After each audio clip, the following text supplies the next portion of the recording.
Mohenjo-Daro, in this valley, the buildings turned to glass. Throughout history, many nations, empires, and entire civilizations have mysteriously vanished. These ancient societies, once lively centers of culture, knowledge, and power, have left behind peculiar traces of their presence. However, scientists have dug deep into the past and discovered a lost civilization in the desert that vaporized and turned into glass. What could be the secret behind the disappearance of these civilizations? Join us as we unveil how scientists discovered a lost civilization that suddenly vanished and turned to glass. Mohenjo-Daro. Mohenjo-Daro, located in the Sindh province of Pakistan, is a key ancient site from the Indus Valley Civilization, also known as the Harappan Civilization. Its name, meaning Mound of the Dead in Sindhi, hints at the fascinating mysteries hidden within this ancient city. It offers a rare look into one of the world's earliest urban communities.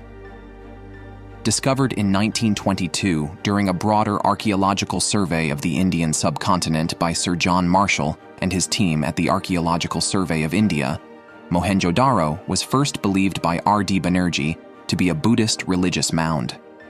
Further exploration revealed the vast remains of an ancient city that existed long before any known Buddhist settlements.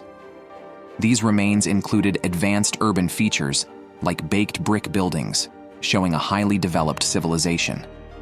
Major excavations began in 1924 under Marshall's leadership, with the help of his deputy, Ernest Mackay. They uncovered a well-planned city layout with good drainage systems, brick houses, storehouses, and public baths, all signs of a well-organized society. Their method of digging trenches in a systematic grid pattern gave them a clear view of the city's layout. Marshall's use of photography and detailed notes ensured careful documentation of their discoveries. One of the most important finds was the Great Bath, which was likely used for religious or ceremonial purposes. Additionally, an advanced sewer system showed the city's skill in urban planning and cleanliness. After the partition of India in 1947, Mohenjo-Daro became part of Pakistan. In the following years, especially in the 1950s and 1960s, Pakistani archaeologist Dr. Ahmad Hassan Dani led new phases of excavation. His work was important in uncovering deeper layers of the city and exploring residential areas that had not been studied before. Today, Mohenjo-Daro is recognized as a lost civilization of the Indus Valley, widely accepted by archaeologists. Later excavations focused on understanding the daily lives of its people. Many items, such as pottery, tools, and ornaments, provided insights into their everyday activities, trade, and culture. As archaeological methods improved, modern techniques like stratigraphic analysis were used to more accurately date the city's layers. There was also a strong focus on using better conservation methods to protect delicate artifacts and building materials discovered during the digs. From the 1970s onward, efforts largely shifted toward preserving the site. Mohenjo-Daro faced threats from salt damage, water buildup, and decay of materials. In recognition of its historical value, Mohenjo-Daro was named a UNESCO World Heritage Site in 1980. This international recognition brought attention and funding to help protect this ancient city, offering a valuable look into early urban life. Continuing with interesting discoveries and efforts to preserve the city, the layout and buildings of Mohenjo-Daro are truly impressive, showing a high level of skill and scale that is surprising for its time, roughly between 2600 BCE to 1900 BCE. As a key center of the ancient Indus Valley Civilization, this city provides deep insights into early city planning and construction that have lasted for thousands of years. Mohenjo-Daro covered at least 1.5 square kilometers, with some estimates suggesting it might have been over 5 square kilometers at its largest, making it one of the biggest cities of its time. The city was carefully organized with a grid system that divided it into a lower town and a citadel area. Streets running north-south and east-west neatly divided the city into well-organized blocks, showing the urban planner's clear understanding of design principles. Residential blocks were carefully designed to look uniform from the outside, with direct access to street drainage, showing a controlled approach to city development and the following of local rules. This knowledge, preserved and passed down through time, shows the city's advanced thinking. The city's drainage system was very advanced for its time. Each house was connected to a street drainage channel through small drain openings, showing early skill in sanitary engineering. These drains, made from baked brick and gypsum mortar, had manholes at intervals for cleaning, technical features that would fit well in today's cities. In ancient Mohenjo-Daro, set in a bustling city much like today's urban centers, buildings were mainly constructed using sun-dried and fired mud bricks. For structures like baths and drainage systems, baked bricks were preferred to resist moisture better. The city's architectural variety was striking, ranging from small single-room homes to large multi-story buildings, reflecting a society with varying levels of wealth and status. A typical Mohenjo-Daro house featured a central courtyard surrounded by rooms, designed to let in light and air, ensuring a comfortable living space. Some houses even rose 2 or 3 stories high. The uniformity in brick size, typically measuring 7 by 14 by 28 centimeters, points to a well-organized system for making and distributing building materials. Most building materials were sourced locally, using the abundant clay in the Indus region, perfect for making bricks. However, larger stones used in public buildings might have been brought from farther away. Comparing Mohenjo-Daro's urban planning and architecture with that of ancient Egypt during the same period shows interesting differences. While Egyptians focused on huge structures like pyramids made from large stone blocks taken from distant places like Tura and Aswan, Mohenjo-Daro excelled in creating a functional city that emphasized public services and residential comfort. Building on Mohenjo-Daro's advanced urban planning and architecture, the site also contains remarkable artifacts that offer a glimpse into the cultural and technological advancements of the Indus Valley Civilization. As time goes on, more physical evidence is expected to be found. One such remarkable artifact is the Dancing Girl, a fascinating bronze figurine just over 10 centimeters tall. It shows a young girl in a lively pose, with one hand on her hip and the other hanging casually by her side. What makes it truly special is the intricate detail, from the delicate jewelry she wears to the carefully styled hair, reflecting an advanced sense of beauty and craftsmanship from that era. This small statue isn't just a piece of art, it demonstrates the advanced metalworking skills of the time. It's one of the rare metal artifacts discovered at Mohenjo-Daro. Another important find is the Priest King statue, a small steatite sculpture about 17.5 centimeters tall. It depicts a seated man dressed in an intricately engraved robe, wearing a headband that likely once held a feather or decoration.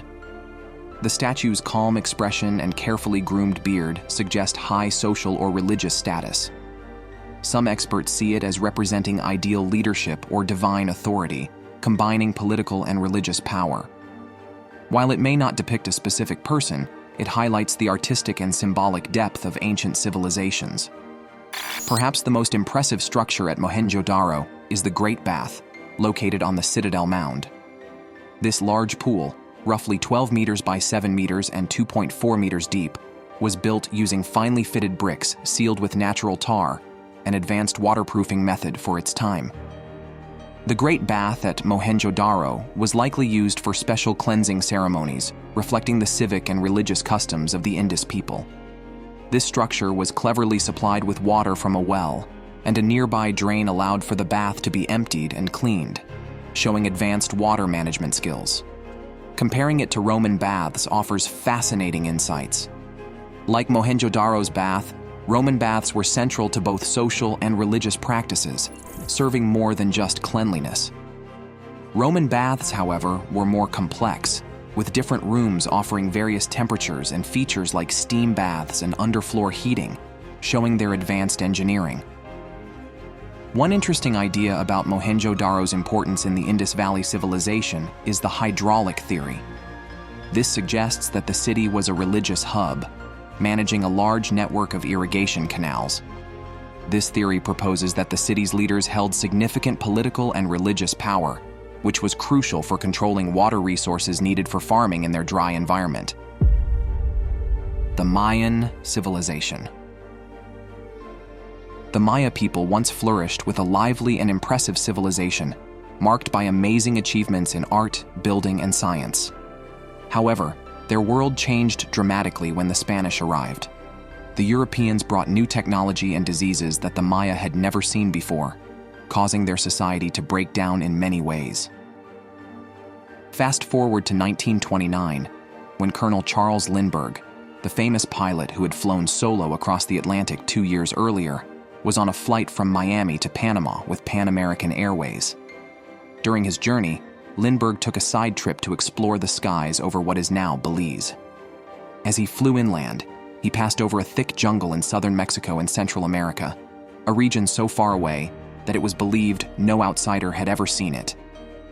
Suddenly, something caught Lindbergh's eye, a sparkling light in the middle of the dense forest. Curious, he flew closer and was amazed to find the ruins of a huge ancient city hidden beneath the jungle. This lost city, stretching about 8 miles, was full of small pyramids and topped by a towering 250-foot stone temple with 2 reflecting pools. From high above, the pools shone like bright green eyes, which is what had first caught his attention. The once great city now lay in ruins, overgrown by plants, with no sign of life. Lindbergh was left in awe, filled with wonder, and with many questions about this forgotten city. The Maya Civilization, which thrived between 250 and 900 AD, was one of the most advanced societies of the ancient world. They built more than 40 cities, each decorated with beautiful temples, grand palaces, and detailed carvings that continue to impress visitors today. The Mayans had a deep understanding of the stars, predicted solar eclipses with accuracy, and developed smart irrigation techniques to grow their crops. They even created a written language and made books from fig tree paper. Their calendar, very detailed, covered many years into the future. Yet, by the early 1500s, when the Spanish arrived, these once bustling cities had been abandoned. The people had returned to simpler village life, farming the land. For centuries, experts have argued over what caused the fall of the Maya civilization. While many ideas have been suggested, modern evidence increasingly points to climate change as a major cause. The Maya left behind written records, which give experts a rare look into their history, unlike other lost civilizations. But the mystery of why they disappeared remains both interesting and frustrating. Over the years, researchers have suggested various reasons. Some think the fast growth of the Mayan population put too much pressure on farmers, who struggled to produce enough food as the land became worn out. This led to soil exhaustion through a practice known as slash and burn farming. Others suggest that the Maya rulers, who claimed godlike power to control the weather, might have overused their resources through constant wars and conquests, weakening their cities and inviting attacks from nearby groups. Evidence shows that many Maya cities were attacked and destroyed by invaders. In 1979, a researcher named James L. Brubaker suggested another idea. He thought the collapse was due to a farming disaster rather than a disease. A virus that attacked maize, the Maya's main food crop, could have crippled their society. More recently, climate change has become a leading explanation. Though the Maya didn't burn fossil fuels as we do today, natural changes in the climate, such as shifts in solar activity and volcanic eruptions, may have caused environmental stress that the Maya couldn't handle. This environmental collapse might be similar to today's problems with climate change, where human activity, driven by fossil fuels, is now a major cause of global warming. Scientific studies have recreated the climate of Central America over the past 2,000 years. In the early years of Maya civilization, there was plenty of rain, which allowed their cities to grow. The Maya kings took credit for this, performing rituals, including blood sacrifices, to keep the rain coming. Whether they truly believed in their magic is unclear, but around 660 AD, the weather changed. Rain became less common, leading to droughts. This shift must have caused unrest, as the rituals no longer seemed to work. Anthropologist Douglas, in a 2012 interview, explained how the ancient Maya may have unknowingly added to global warming. As they cut down forests to fuel their building projects, the loss of trees likely made the environment worse. Pollen samples show that deforestation became widespread around 800 AD, about 100 years before the Maya civilization fell. This loss of forests weakened the soil, leading to erosion and the loss of fertile land. Without trees to release water vapor, the natural cooling effect disappeared, and temperatures went up. Computer models suggest the region's temperature may have increased by as much as 6 degrees Fahrenheit due to deforestation. Along with rising heat, the rain became unpredictable, causing severe droughts between 810 and 910 AD. These environmental problems, combined with the strain on farming, likely played a key role in the decline of Maya cities. As droughts worsened, the Maya, who relied on rainwater stored in reservoirs, faced huge shortages of both food and water. One can only imagine the desperate scene as once powerful cities were slowly abandoned, their people fleeing in search of safety from the environmental collapse that threatened their survival. Today, the downfall of the Maya shows how closely human societies are tied to the environment. Learning from their fate offers valuable lessons for dealing with modern challenges, as we, too, struggle with the effects of environmental change. The Nubian Civilization.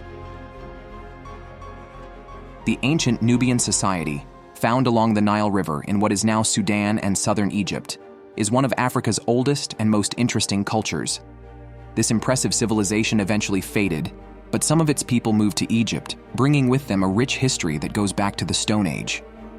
Nubia is known for its complex social system, skilled building techniques, and active trade with ancient Egypt. The story of Nubia's discovery and its importance in archaeology is fascinating, especially its connections with Egypt in the 19th century. As European powers expanded their reach across Africa, scholars and archaeologists often joined colonial missions. They initially focused on the ancient wonders of Egypt, which attracted global interest. Eventually, these explorers turned their attention to modern-day Sudan, where they uncovered the rich heritage of Nubia. Although some archaeological work had been done in the Sahara Desert, it was limited. Richard Lepsius, an early German expert on ancient Egypt, played an important role during his Prussian expedition from 1842 to 1845 by thoroughly documenting Nubian artifacts. His careful notes and detailed drawings provided a comprehensive view of Nubian archaeological finds, revealing many previously unknown sites like temples, tombs, and entire settlements. However, these early explorations faced difficulties. Adventurers dealt with harsh weather and periods of political unrest. Moreover, their initial views of Nubia were often shaped by colonial biases, leading them to underestimate the sophistication of Nubian civilization. Unlike their northern neighbors, the Egyptians, Nubia had a complicated relationship with Egypt, swinging between conflict and cooperation. Nubian kings sometimes ruled in Egypt, especially during the 25th dynasty, known as the Nubian dynasty. This period is crucial for understanding how Nubians significantly influenced Egyptian politics, culture, and religion. Pharaoh Taharqa, a notable ruler of the Nubian dynasty, led a prosperous time marked by impressive building and cultural achievements. He undertook extensive construction projects in both Egypt and Nubia, merging Egyptian and Nubian artistic styles, particularly in places like Thebes and Karnak. The rediscovery of the Nubian dynasty has been vital, showing that Nubians were not just conquerors, but also contributors who significantly enhanced Egypt's infrastructure and cultural depth. Looking at a broader comparison, Nubia and Mesopotamia show interesting similarities. Both civilizations thrived near major rivers, the Nile for Nubia and the Tigris-Euphrates for Mesopotamia, which provided fertile land that supported large populations and advanced societies. Just as Nubia interacted closely with Egypt, Mesopotamia developed its own rich cultural exchanges and political changes. In ancient times, Mesopotamia had active relationships with its neighbors, trading ideas and goods, but also engaging in battles. Mesopotamia is famous for its tall ziggurats and for being one of the first to widely use bricks in construction. Meanwhile, Nubia is known for its remarkable pyramids and large temples. Both regions developed their writing systems. Mesopotamia used wedge-shaped writing, while Nubia used the Meroitic script. These writing methods were essential for their governments, religions, and cultures.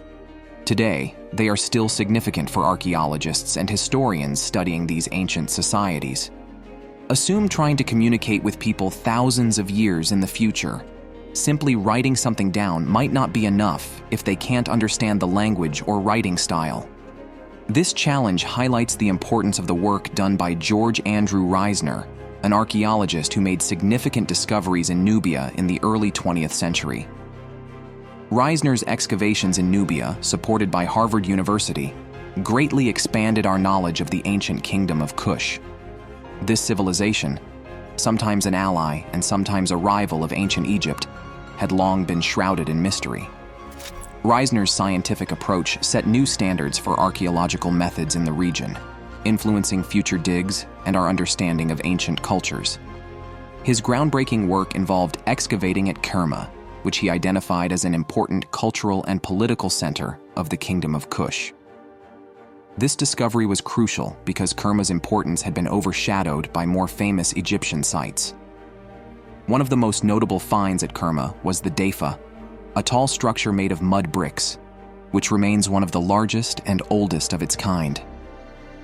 Reisner suggested that the Deifa served both religious and possibly administrative purposes, a topic still debated among scholars today. Further digs in Kerma's royal burial grounds revealed valuable insights into how the Kushite elite was buried.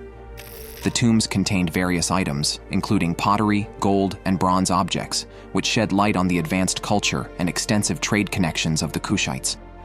Additionally, evidence of human sacrifices at these sites suggested that the Kushites participated in complex religious ceremonies, showing the depth of their spiritual beliefs.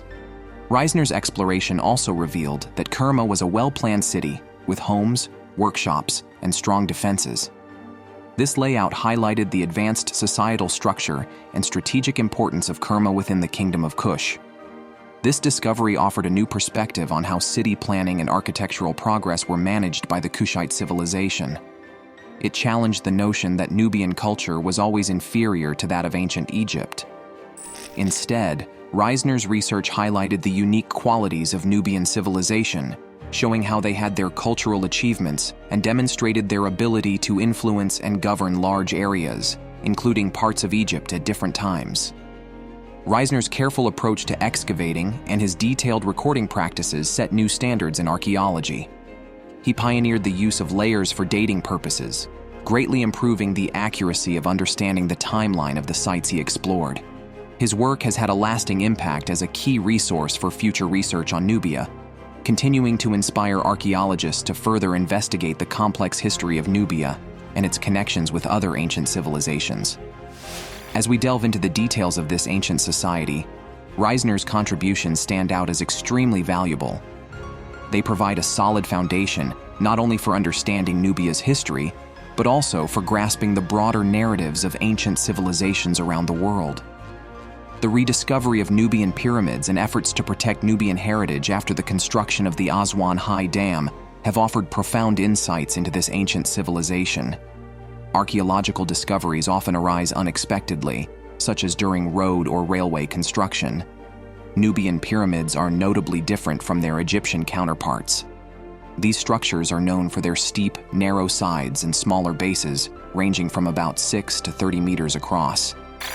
In comparison, Egypt's Great Pyramid of Giza spans more than 250 meters at its base and is built with horizontally laid stone blocks in stepped layers. Typically, a small chapel at the pyramid's base faces east and contains offerings, along with a stone slab featuring writings about the deceased. These burial practices provide further insights into ancient Nubian culture. The pyramids in Nubia reveal a lot about the Nubian people. They weren't just places for royalty and elites to be buried.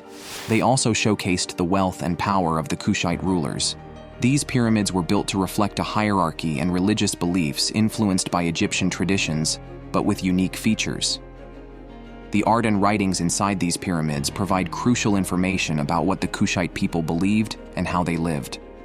They often contain prayers and spells similar to Egyptian texts, but adapted to fit local customs and gods, showing how Nubian religion blended different ideas. Olmec Civilization.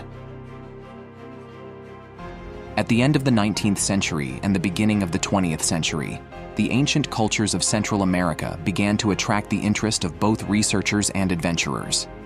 The history of how people settled in the Americas turned out to be much more complex than we previously believed.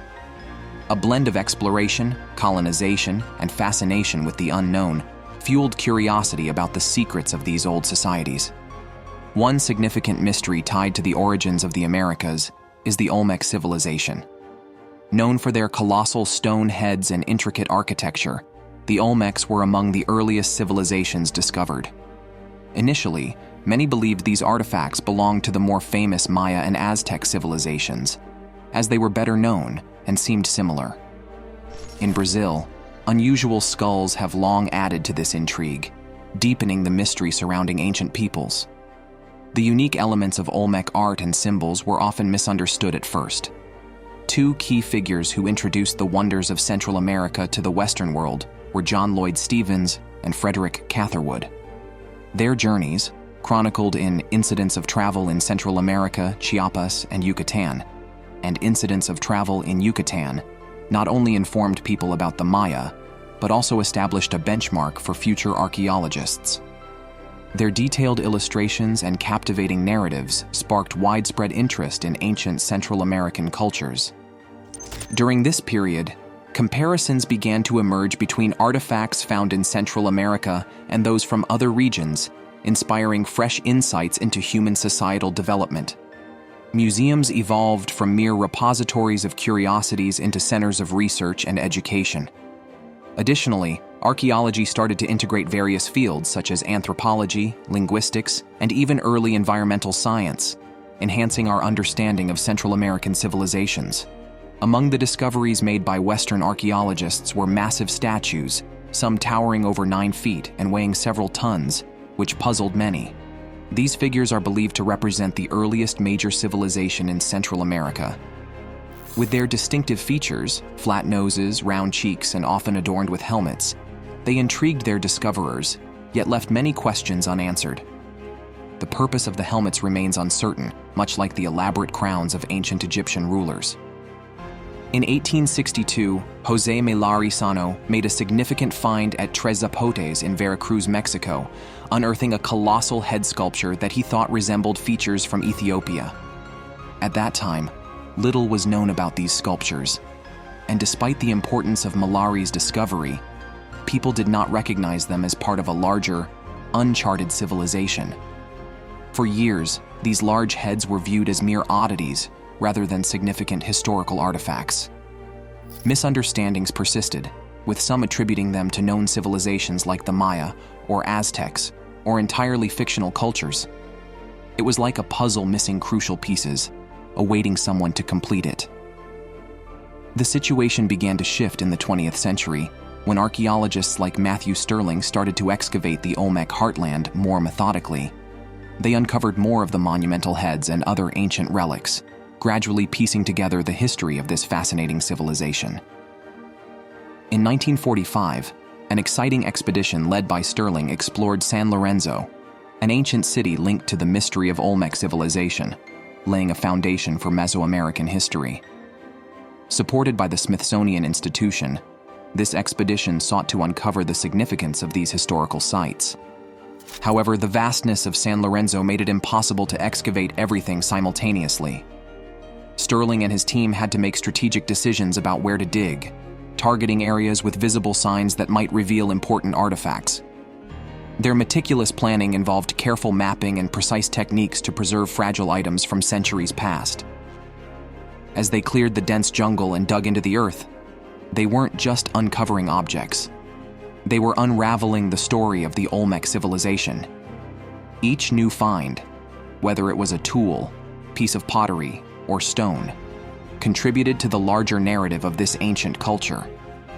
The thorough documentation of their discoveries was vital for future analysis, helping to clarify what life was like for the Olmec people at San Lorenzo, which dates back to around 900 to 1200 BCE. San Lorenzo is recognized as a monumental site in Mesoamerican history, regarded as one of the earliest significant cities in the area, predating both the Maya and Aztec civilizations. Through radiocarbon dating, researchers gained valuable insights into the timeline of San Lorenzo, illuminating the early days of Olmec society. Among the notable finds were jade figurines and tools, indicating extensive trade networks and the cultural importance of jade. The variety of pottery styles discovered at the site provided glimpses into daily life, artistic expression, and trade practices of the Olmec. The discovery of large structures, including platforms and potential elite homes, suggested a well-organized society capable of mobilizing significant labor. The urban layout, designed around a central axis, reflected careful planning, while distinct areas for ceremonies and residences pointed to a sophisticated social structure within Olmec society. Now it's time for today's subscriber pick. In the middle of a large desert, a group of explorers came across a sparkling sight, a strange, smooth land that shone like glass. As they got closer, they found the remains of a long-lost civilization. Once lively buildings stood still in time, their walls shining in the sun. Legends told of a powerful storm that swept through the area, carrying fiery winds that turned everything to sand and glass. The explorers discovered old artifacts, pretty pots, detailed tools, and shiny jewelry, all covered in clear layers. It was as if the people had disappeared in a moment, leaving their treasures behind. Curiosity pushed the team to dig deeper. They uncovered a hidden temple, its entrance decorated with mysterious carvings. Inside, they found scrolls filled with stories of the lost civilization, sharing their dreams and struggles. The explorers felt a strong connection to these forgotten people, realizing they were not just remnants of the past, but a link to a rich history. What hidden stories do you think these ancient artifacts might reveal? Let us know your answer in the comments section. Derinkuyu. In the historical region of Cappadocia in Turkey, an amazing discovery was made. Derinkuyu, the largest underground city. This huge underground network, carved from soft volcanic rock and hidden away for centuries, was not only an impressive achievement of ancient engineering, but also served as an important fortress during times of danger. The area is known for its soft volcanic rock formations, called tuff, which are easy to carve. This made it possible for ancient people to create many underground homes, with Derinkuyu being the largest and most complex. In 1963, a local man accidentally found this hidden city while fixing up his home. As he knocked down a wall, he came across a passage leading to this enormous ancient network. Using a sledgehammer, he broke through the wall, revealing an opening into a cave. What he found was a complex system of tunnels and rooms extending more than 85 meters below the Earth's surface, hidden beneath what seemed like an ordinary Turkish rural settlement. Realizing the importance of his find, he called the authorities. This amazing discovery revealed a hidden world beneath the ground, showing the cleverness and resourcefulness of ancient civilizations. The story of Derinkuyu starts in ancient times, and no one is quite sure how it began. However, it's commonly believed that the Phrygians, an old Indo-European group, started building it around the 7th to 8th centuries BCE. Over the years, many different people added to it, especially during the Byzantine era. From the 7th to the 11th centuries, during the Arab-Byzantine Wars, this underground city became a strong refuge against Muslim-Arab attacks. Derinkuyu's design is like a huge ancient submarine buried in rock, built to be airtight and self-sufficient, much like a submarine that keeps people safe from external dangers with its life support systems. It had air shafts for ventilation and water wells, allowing people to live independently from the outside world. This meant they were safe from the threats of war and invasion. The engineering of Derinkuyu is both clever and vast. The entire city was carved out of volcanic rock by hand, with corridors designed to make the most of the space and functionality. It had everything needed for living underground for a long time, including stables, churches, schools, and many storage rooms. The discovery of a chapel suggests that Christians might have been hiding there. These spaces served multiple purposes, not only fulfilling their primary functions, but also acting as meeting halls, showcasing a well-organized community that could thrive beneath the surface. The city's layout and architectural choices demonstrate a deep understanding of both defense and urban planning, making Derinkuyu an impressive example of ancient engineering and survival strategies. After initially exploring Derinkuyi's amazing architecture, it's intriguing to delve deeper into the structural details that make it a wonder of ancient engineering. The magnificence of Derinkuyi isn't just about its large size. The advanced design, carved from the region's soft volcanic rock, shows its complexity. The city stretches about 85 meters underground and can house up to 20 people, along with their animals and essential supplies. The city is spread over 18 levels, with only 8 accessible to the public. These levels are linked by miles of tunnels, each carefully designed for both practicality and defense. The effort required to dig out and shape this enormous underground complex is similar to the monumental work seen in the Great Pyramids of Egypt, highlighting the remarkable abilities of ancient civilizations with limited technology. Reflecting on this, you will realize how difficult it must have been to construct the Great Pyramid, with its massive blocks and the large workforce supposedly involved. It's amazing to consider how ancient people accomplished such achievements, even though we still don't fully understand how they did it. Derinkuyi stands out for its impressive ventilation system, with over 15,000 narrow passages ensuring fresh air reaches every part of the city. This advanced engineering is similar to the air management techniques used in modern skyscrapers. Security was a key part of the city's design, with narrow entrances that required people to bend as they moved through the tunnels. This strategic choice made it hard for attackers to enter easily. Large stone doors could be rolled across passages, like modern bunker doors, further securing the city. What do you think about the shocking discovery of a lost civilization in the desert that suddenly vanished? Share your opinion with us in the comments section.